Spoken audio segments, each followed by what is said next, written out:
Assalamualaikum warahmatullahi wabarakatuh.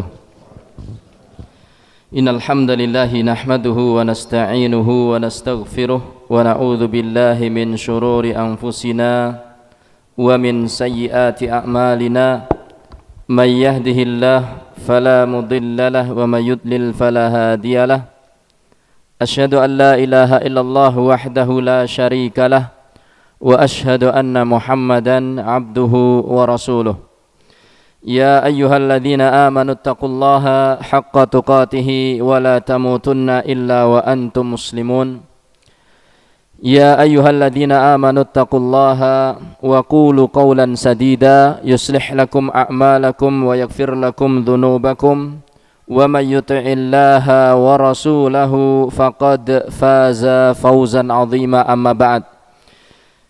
Fa inna asdaqal hadithi kitabullah wa khairal hadi hadi Muhammadin sallallahu alaihi wasallam wa syarral umuri muhdatsatuha.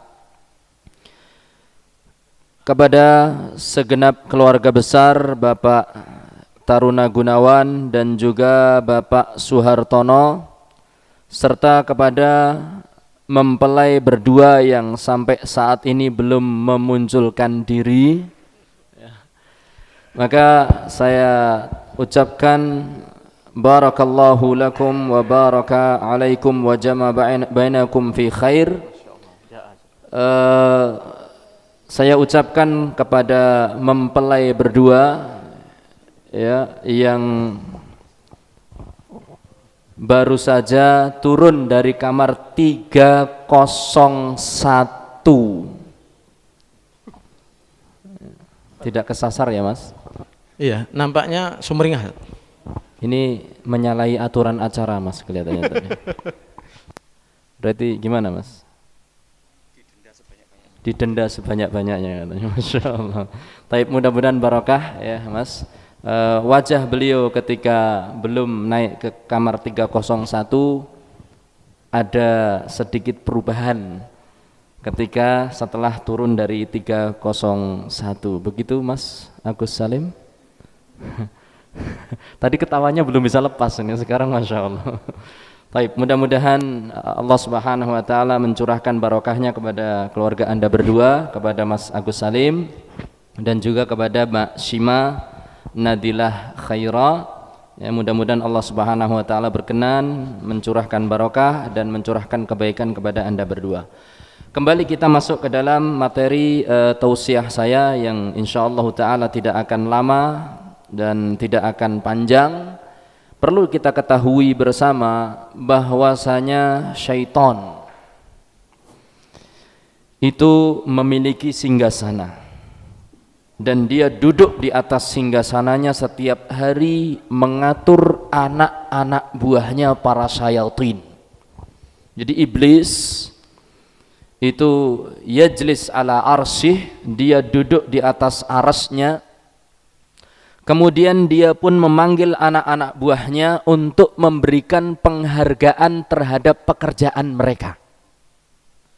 Sehingga dikatakan oleh Rasulullah sallallahu alaihi wasallam, fa inna aqrabahum manzilan ilaihi asyadduhum fitnatan.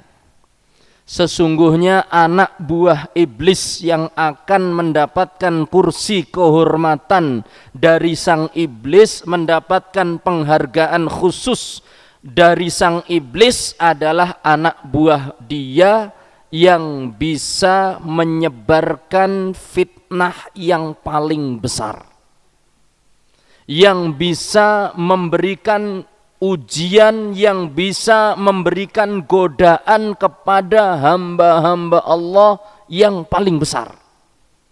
Sehingga kemudian salah seorang dari syayatin, dia melaporkan tugasnya kepada iblis dan mengatakan, ya iblis, inni fa'altu kada wa kada wa kada.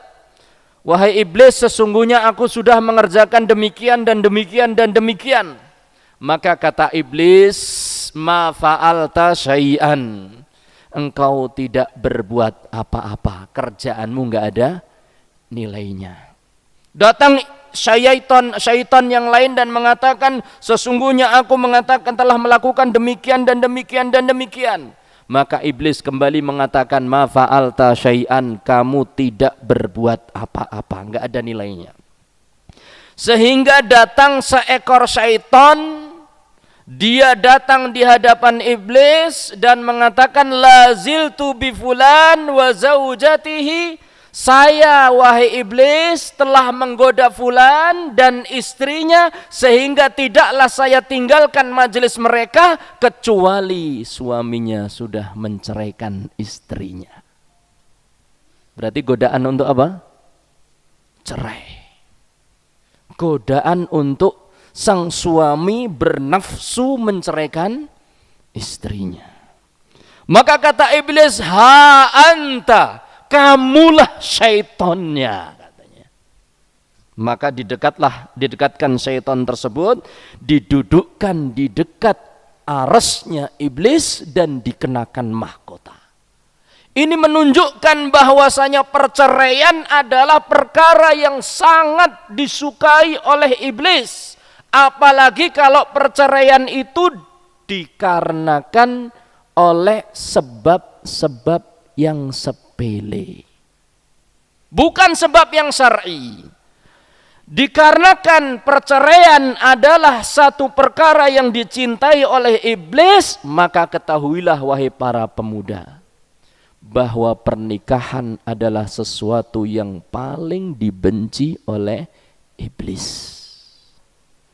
Maka pada saat ini walhamdulillah Mas Agus Salim dan Mbak Sima telah melakukan sebuah amalan yang itu dibenci oleh iblis. Kenapa? Yang tadinya halal, yang tadinya haram banget, kata Ustadz Afifi tadi, sekarang menjadi halal banget.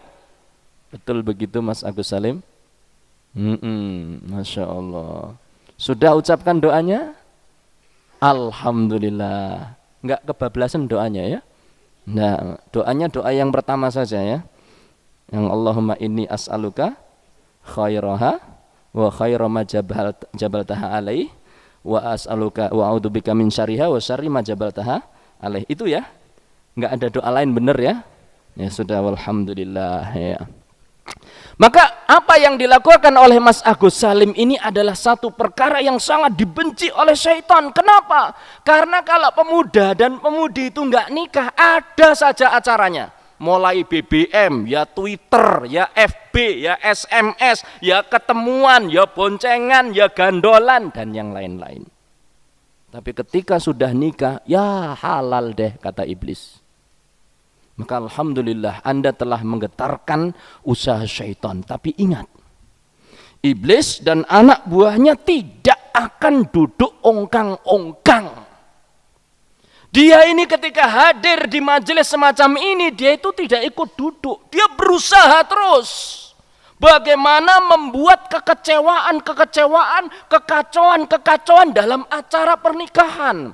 Begitu ketemu mantan pria sama wanita, ya ternyata tidak seperti yang saya bayangkan. Hidungnya, ya Allah, ternyata begitu senyum, ya Allah, giginya, Masya Allah. Begitu pipinya, begitu dipegang langsung kena gigi, Masya Allah. Dan begitu seterusnya.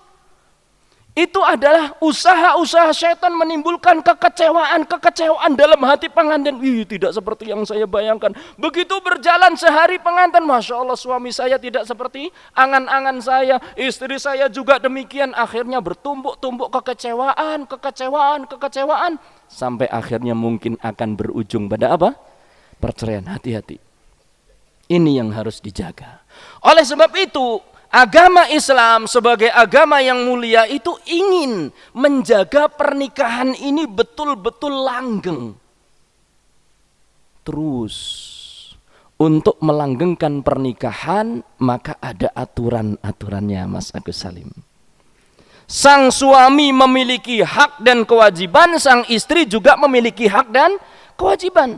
Agama Islam ini mengibaratkan pernikahan itu seperti syarikah, seperti sebuah bentuk kerjasama, di mana dua anggotanya ini, satu sopir dan satu anggota itu harus apa? Kerjasamanya bagus sekali. Haknya ada, kewajibannya juga ada. Maka Allah Subhanahu wa taala berfirman, walahunna mislul ladzi ma 'alaihinna bil ma'ruf. Dan wanita sang istri memiliki hak sebagaimana dia juga memiliki kewajiban kepada suaminya bil ma'ruf, dengan baik.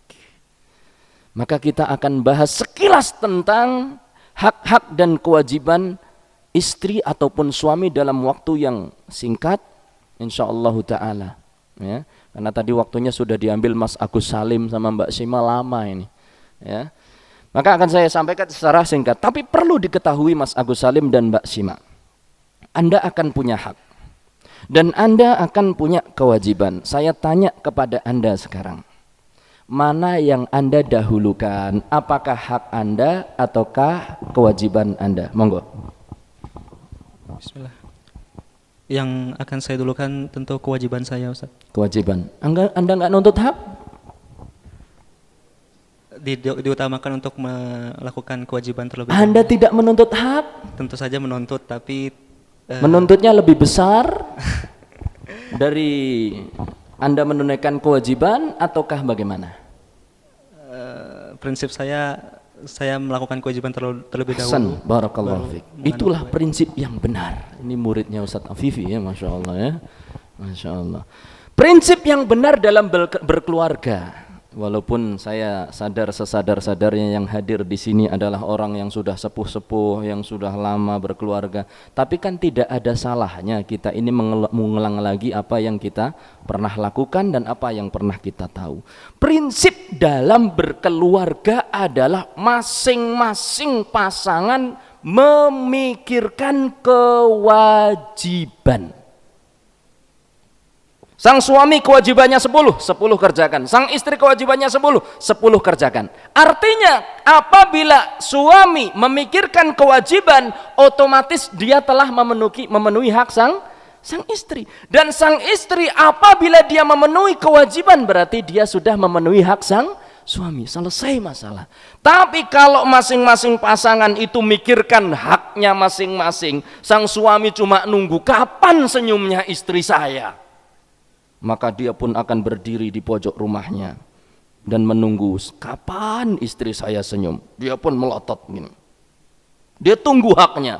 Demikian juga sang istri ternyata duduk di pojok rumahnya sambil melotot juga. Mana senyum sang suami? Akhirnya pelotot-pelototan. Enggak jadi, Mas. Maka tunaikan hak dan jangan tuntut hak. Tunaikan kewajiban dan jangan tuntut hak Anda. Karena orang yang beriman, ini pinternya. Inilah kelebihan orang yang beriman dan berilmu. Orang yang beriman dan berilmu itu, kalau sudah nikah, dia pasti tahu tentang kewajiban dia sebagai suami. Itulah enaknya keluarga perempuan melepaskan anaknya kepada anak laki-laki yang tahu tentang tugas dia sebagai suami. Jadi nggak perlu banyak ngomong. Misal contoh sederhana, sang suami punya kewajiban untuk berdandan, sebagaimana sang istri juga punya kewajiban untuk berdandan. Maka masing-masing mendandani dirinya apa? Dalam rangka menunaikan kewajiban. Makanya sahabat Ibnu Abbas mengatakan, inni uhibbu an atazayyana li imraati kama uhibbu an tatazayyana li. Sesungguhnya aku senang kalau aku ini berdandan untuk istriku sebagaimana aku juga senang istriku dandan untuk diriku. Jadi jenengan itu dandan bagus-bagus itu sebagai dalam rangka tunaikan apa? Tunaikan kewajiban.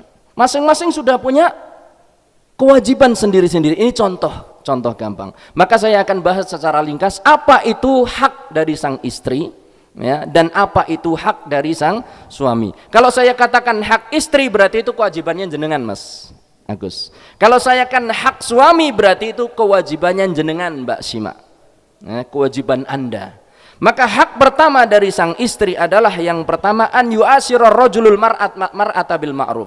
Seorang suami hendaklah menggauli istrinya dengan baik. Bagaimana itu menggauli istrinya dengan baik? Kalau Anda pakai pakaian, kasih istri Anda pakaian. Ya, jangan biarkan istri Anda apa? tidak berpakaian, kan begitu ya. Kalau Anda makan, maka beri istri Anda makanan. Dan jangan sekali-kali memukul wajahnya, Mas. Sebagian kaum pria ya, dia itu merasa orang yang paling kuat di keluarganya sehingga dengan semena-mena main pukul dengan istrinya ya. Atau dengan kata-kata kasar, la tadrib al-wajh wala tuqabbih, jangan pukul wajah dan jangan dijelek-jelekan, Mas, jangan dihina. Itu tugas Anda. Hak istri Anda untuk mendapatkan itu. Diberi makanan, diberi pakaian, ya, diberi kelembutan, itu adalah hak istri Anda. Termasuk apabila istri Anda melakukan kesalahan, maka jangan langsung kemudian main pukul. Nasihati dengan baik. Kalau nasihat itu tidak mempan, maka berikan hajar. Hajar itu pisah. Pisah tapi bukan pisah rumah. Pisah apa, Mas? Pisah ranjang. Ya. Itu namanya diboikot. Kenapa? Karena wanita itu merasa, sebagian wanita itu merasa kerajaannya itu di kasur. Kalau laki-laki itu sudah nggak butuh kerajaannya, dia akan sadar. Kalau dia belum sadar juga, nah baru dipukul. Pernah belajar bela diri, Mas? Belum? Nah, berarti belum tahu pukulan yang mematikan ya. Dipukul, tapi jangan dengan pukulan yang menyakiti, tapi pukulan yang memberikan pelajaran. Bukan dengan begini kemudian dijotos, kemudian dikeplak, jangan. Kasihan bapak taruna yang telah melepaskan anaknya kepada Anda. Dia serahkan anaknya kepada Anda itu untuk dididik, diperlakukan dengan lemah lembut. Anda anggap dia itu bagian dari tubuh Anda sendiri. Kalau dia sakit, Anda ikut sakit. Kalau dia senang, Anda ikut senang. Demikian. Bukan begitu, Pak Taruna? Ya. Ini kewajiban atau hak istri yang pertama. Hak istri yang kedua adalah hak istri yang kedua dari Anda harus banyak bersabar. Menahan gangguan-gangguan yang muncul dari istri Anda. Namanya istri itu diciptakan dari apa? Tulang rusuk. Sifatnya tulang rusuk itu bengkok. Pasti banyak kekurangan. Jangan Anda hanya melihat kekurangan tersebut, kemudian Anda jadikan senjata untuk menyerang dia, menjelek-jelekan dia. Jangan. Kata Rasulullah sallallahu alaihi wasallam, la yafruku mu'minun mu'minatan. Janganlah seorang suami membenci istrinya. In kariha minha khuluqan radiya minha akhar. Apabila dia tidak suka satu akhlak pada istrinya, barangkali dia suka dengan akhlak yang lainnya. Mungkin istrinya kurang cantik, mungkin. Tapi ternyata apa? Anaknya banyak, gitu, masya Allah, ya kan? Mungkin dia nggak bisa masak, mungkin, ya kan? Tapi bisa belanja kemana-mana, gitu ya.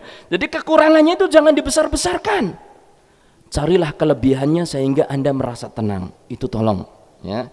Ini hak yang nomor 2. Adapun yang nomor 3 di antara hak wanita adalah Anda menjaga dia. Anda jaga istri Anda baik-baik. Jaga dari gangguan fisik ataupun gangguan psikis. Dari gangguan fisik bagaimana? Lindungi istri Anda. Kalau ada orang yang akan mengganggunya, lindungi. Kalau ada orang yang akan mengintipnya, tutupi. Maka saya sarankan kepada Mas Agus Salim, perintahkan istri Anda untuk memakai pakaian muslimah, menutup auratnya, sehingga dia tidak diganggu dengan pandangan-pandangan laki-laki. Sebagaimana juga dikatakan oleh Fatimah radhiyallahu taala anha, beliau mengatakan bahwasanya sebaik-baik wanita khairun nisa'i allati la yarawnahu, allati khairul mar'ati allati la yaraha rijal. Sebaik-baik wanita adalah wanita yang tidak jadi tontonan laki-laki. Makanya betul tadi kata Ustaz Ahmad dalam pembawaan acara ini berusaha untuk dipisah supaya istri Anda itu hak Anda, tidak jadi tontonannya Mas Guntur misalnya. Tidak juga jadi tontonannya Mas Wiwit misalnya. Begitu. Atau tidak juga jadi tontonannya Mas Doni misalnya, tidak. Mas Doni nggak bisa lihat ya, atau Ustadz Amir misalnya, kan begitu. Tidak, tapi itu milik Anda sepenuhnya, Mas. Itulah alasan kenapa dipisah. Anda jaga. Anda harus bangga dengan yang seperti ini. Jarang lu pernikahan seperti ini, Masya Allah. Nah, maka Anda jaga. Termasuk Anda jaga akidah istri Anda. Jangan sampai pemahaman-pemahaman yang salah masuk ke dalam istri Anda. Caranya bagaimana? Ajak belajar. Jangan sampai dia nanti memiliki pemahaman yang ekstrim misalnya, ya, pemahaman-pemahaman yang radikal misalnya, atau pemahaman-pemahaman yang menyimpang dari agama Islam. Dan yang keempat, hak istri Anda, jaga rahasia istri. Itu termasuk di antara rahasia yang paling rahasia adalah urusan ranjang. Dulu konsultasinya dengan Ustadz Amir ketika ngelamar, ya kan? Kalau ada masalah jangan cerita, Ustadz Amir ternyata begini, Ustadz Amir. Oh, jangan. Ya, selesaikan antara Anda berdua. Terutama urusan ranjang itu rahasia yang sangat rahasia. Tidak boleh ada orang yang tahu, kecuali kalau memang mencari jalan keluar. Ya, boleh konsultasi dengan sesuatu yang berkaitan dengan itu. Ini adalah hak-hak wanita di antara masih banyak lagi. Adapun kewajiban seorang wanita, dan itu adalah hak suami, wanita harus taat kepada suami. Kata Rasulullah sallallahu alaihi wasallam, "Lau kuntu amuran ahadan liyasjuda ala amah ahadin li ahadin la amartu zaujata an tasjuda li zaujiha." Seandainya aku boleh memerintahkan seseorang untuk bersujud kepada seorang lain, seandainya aku boleh memerintahkan seorang untuk sujud kepada orang lain, niscaya aku akan perintahkan istri sujud kepada suami. Ini besarnya hak suami. Tapi tidak boleh, karena itu adalah merupakan kesyirikan. Tapi menunjukkan betapa besarnya hak suami atas istri, maka taatlah. Tapi jangan taat dalam perkara-perkara yang maksiat. Kalau nanti Mbak Sima diperintahkan oleh Mas Agus Salim, ayo dandan yang baik, nanti kamu cantik eman-eman, nggak ditonton teman-temanku sekelas, kan penasaran nih kayak apa istri, diajak benih istri dipamer-pamerkan. Jangan mau Mbak Sima. Katakan, Mas, aku ini adalah milikmu dan bukan milik teman sebangkumu, kan begitu, ya. Jaga istri Anda, ya. Kemudian di antara hak seorang suami, ya, adalah apa? Sang wanita harus menerima kesederhanaan suami, ridho bil yasir. Berapapun nafkah yang diberikan oleh suami kepada Anda, Mbak Saima, maka Mbak Sima, ya, maka terimalah dengan lapang dada, karena sesungguhnya orang yang menerima dengan lapang dada akan dijadikan kaya oleh Allah Subhanahu wa taala. Misalnya nanti Mas Agus Salim ngasih sebulan itu 10 juta misal, terima Mbak Sima, nggak usah protes, ya. Kalaupun mungkin dia akan menambahkan jadi 15 juta Mbak, terima, Masya Allah, ya. Tapi kalau berubah menjadi 150.000, terima juga. Harus begitu. Sang istri harus betul-betul ridho terhadap kesederhanaan dan nafkah dari suami. Ala kulli hal, waktu sebetulnya atau pembahasan sebenarnya sangat banyak, akan tetapi karena waktu yang cukup singkat saya tidak bisa memaparkan semuanya. Karena dan saya mohon nanti juga Mas Agus Salim dan Mbak Sima belajar lebih jauh dengan Ustadz Amir atau Ustadz Afifi dalam rangka mempelajari secara detail apa itu hak-hak suami dan hak istri, dan kewajiban suami dan kewajiban istri. Dan perlu diketahui Mas Agus Salim, baca itu tidak sama dengan belajar langsung.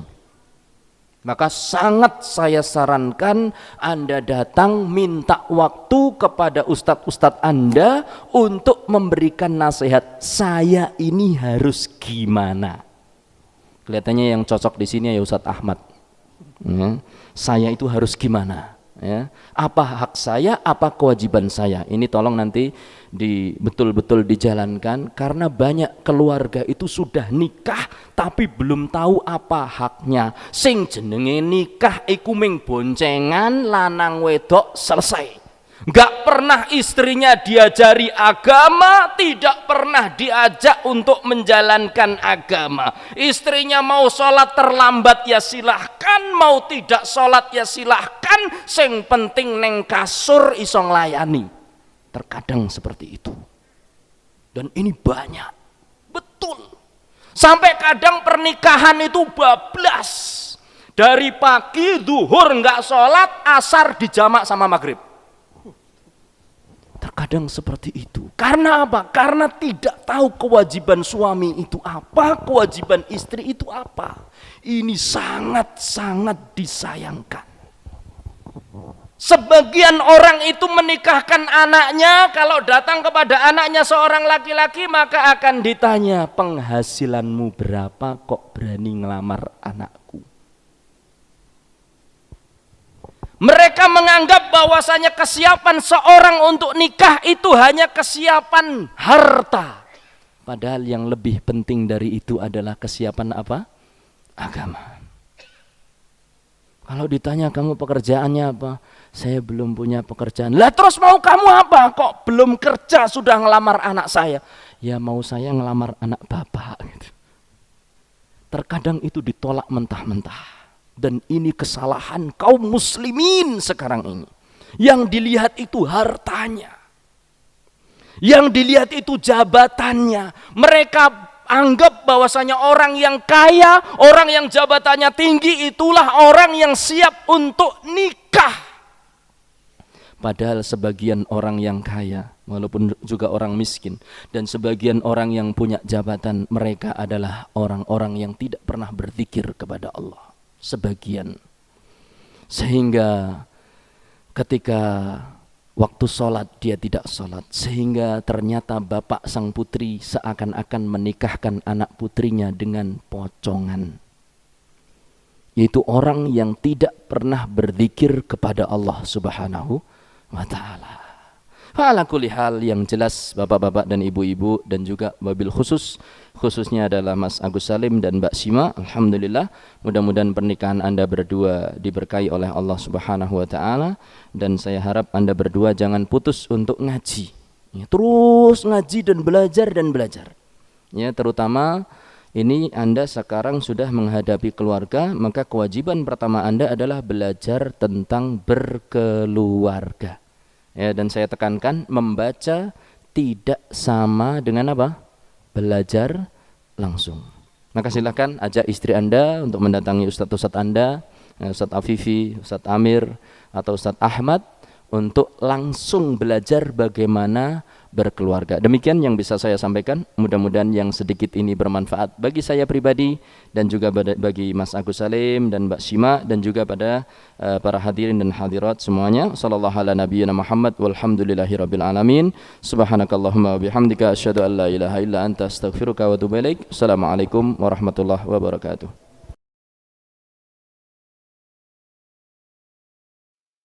Terima kasih Anda telah menyaksikan Majas TV.